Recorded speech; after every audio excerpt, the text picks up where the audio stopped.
What to do, everybody? You already know who it is. If you don't know who I am, now's a good time to get to know me. I go by the name of Deshaun, and today I got a story to tell y'all. So, pop you some popcorn and kick your feet up and listen to this story.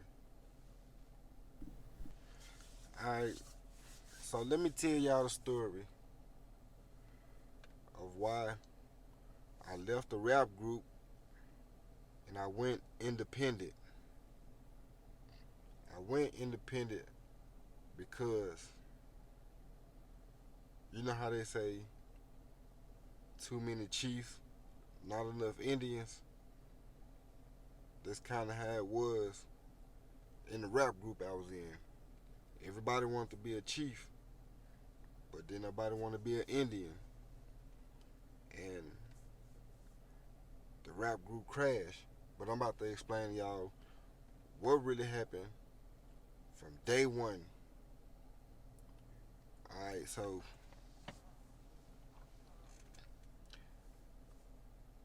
this is what happened. This is why I'm independent now. So I'm not gonna say no names. I'm not gonna mention nobody. So it was me and my cousin. We was in the studio one day. But remind you, the group that we was in the back of my grandma's house.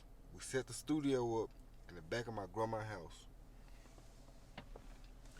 So remember, it was like eight, nine of us, but it was two older guys, the two dudes who bought the studio and set the studio up. It was their equipment, but we just had it set up in the back of my grandma's house. So we was there late nights, early mornings, recording. So we had a show coming up. It was like right before my birthday. Actually, the show was on my birthday. So we was in the studio all this time. Niggas in there playing. It was just all fucked up, man. Niggas in there playing. They can't get their song together.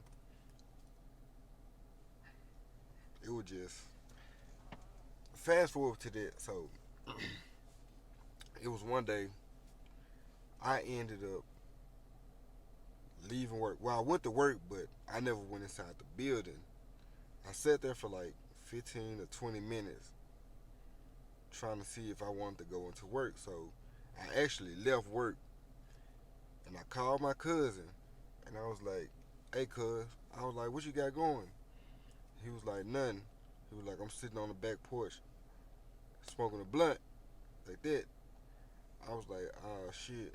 He was like, what you got going? And I was like, man, nothing, I'm finna come slide on you like that. So he was like, I bet. He was like, before you get here, stop and give me a cigarillo.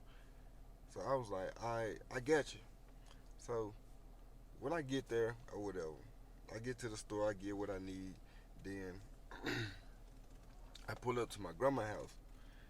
Like around this time, it was nobody at the studio. It was just me and my cousin at the studio. So we went in the studio.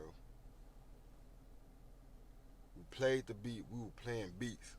We were just playing different beats. So my cousin, he was already high. You know, I don't smoke, I don't do none of that. So he was high and I was just flipping through beats. And there was one beat that caught his ear.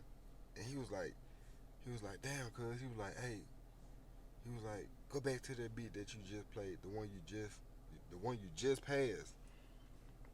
So I was like, okay. I'm like, bet. So I went back to the beat.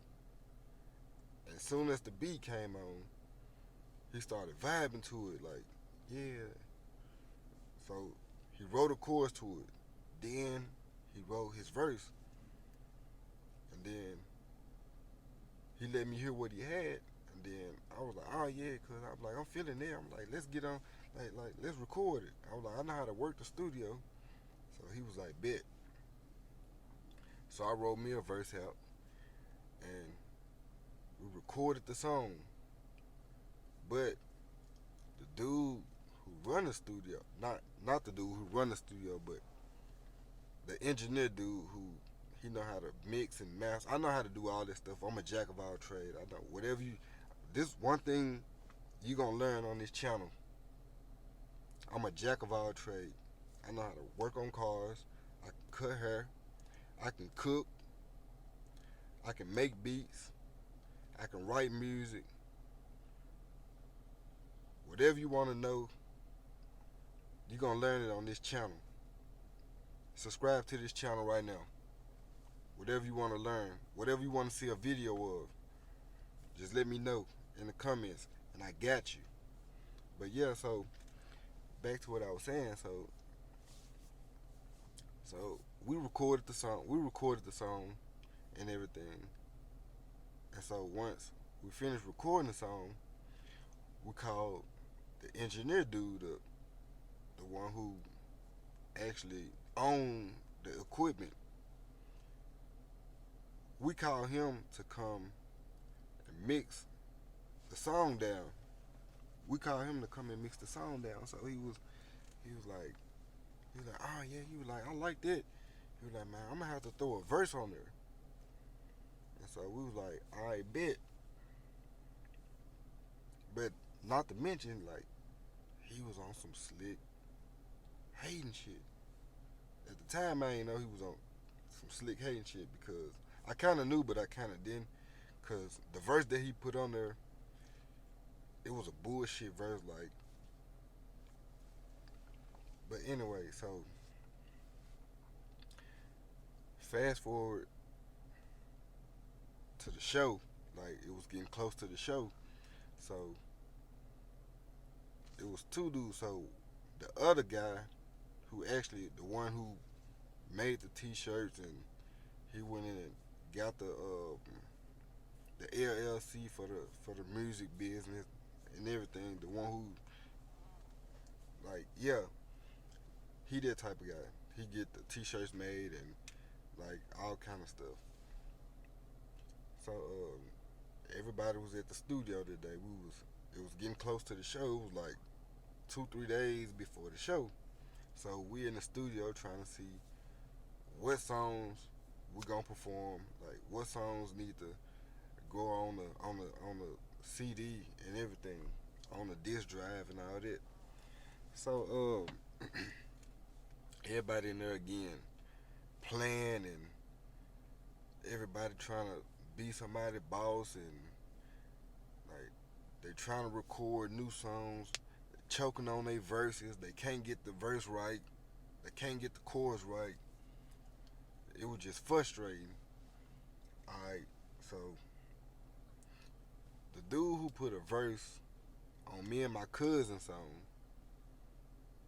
he was like, yeah, this song going on the CD for show. This song is getting performed at the show for show. So me and my cousin, we was like, okay, yeah, hell yeah. Alright, so hey look, subscribe to my channel for part 2 of the story.